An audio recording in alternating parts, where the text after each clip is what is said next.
每年無數嘅信徒從世界各地嚟到呢度，漫步喺耶路撒冷舊城狹窄嘅街道上，彎曲嘅苦路傳統上係由比拉多審判嘅現場為起點，一直到空嘅墳墓。信徒經過耶穌孭住十字架嘅14個站，而每一站都有一個象徵性嘅木製十字架，讓人喺唔同嘅站默想、敬拜或者祈禱，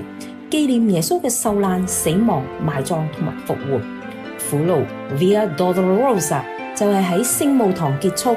教堂嘅重點係裡面有苦路嘅最後5個站，紀念耶穌嘅痛苦、被釘十字架、死、埋葬同埋復活。喺耶路撒冷舊城嘅心臟地帶，你可以揾到好多東正教基督徒對信仰嘅焦點同埋情感。聖墓堂係海倫娜皇后喺西元4世紀訪問聖地期間建造4座教堂之一，好多人認為係最出名嘅教堂。海倫娜皇后係君士但丁王嘅媽媽，君士但丁王將羅馬改革成為一個基督教帝國。儘管我哋唔能夠確定佢背後真正嘅動機，但係我哋確實知道佢媽媽海倫娜係一位真誠嘅信徒。海倫娜皇后說服咗君士但丁王，讓佢用皇室嘅贊助嚟到揾基督教傳統遺物。呢個活動被稱為世界上第一個考古學探索。皇后呢次嘅旅程唔容易，嚟到聖地尋求耶穌嘅生平事蹟，例如死亡、埋葬同埋復活嘅地點。佢亦都拜訪咗當地嘅牧羊人、農夫同埋當地嘅猶太信徒，確定耶穌事蹟嘅主要地點，就興建咗4座歷史悠久嘅教堂，以紀念呢啲改變世界嘅事件。聖墓堂內邊有多層建築，包括拜占庭、十字軍同埋奧斯曼帝國時期，一直到而家。教堂係4世紀時興建嘅，多次被摧毀同埋重建。佢帶有時間嘅傷痕。教堂高高嘅天花板缺乏一啲嘅自然光，空氣中彌漫着濃烈嘅香氣，正正係佢獨特嘅正統風格。甚至喺燈光下改變咗隱藏喺視線之外嘅東西。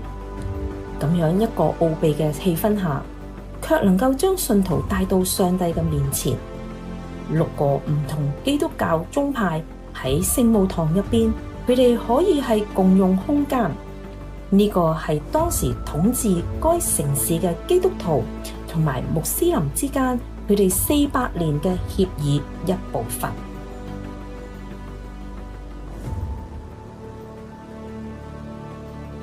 教堂嘅鎖匙係由2個穆斯林家庭掌管嘅。高高嘅雙木門每日喺崇拜結束就會鎖上，而每一日喺黎明時就會舉行精心嘅開門儀式，由3位牧者舉行，一位去拎鎖匙，一位扶住堂梯，一位爬上去將鎖匙放喺門閂入邊，然後呢3位牧者同時推開雙木門，為教堂開始忙碌嘅一日。每年呢度嘅門無數人經過，佢哋尋找到上帝對人嘅憐憫同埋愛。我哋又好似聽到抹大拉瑪利亞嘅喊聲喺空氣中回蕩，話：他們奪走了我的主，我不知道他們把他放在哪裏。今日當你參觀呢座宏偉教堂時，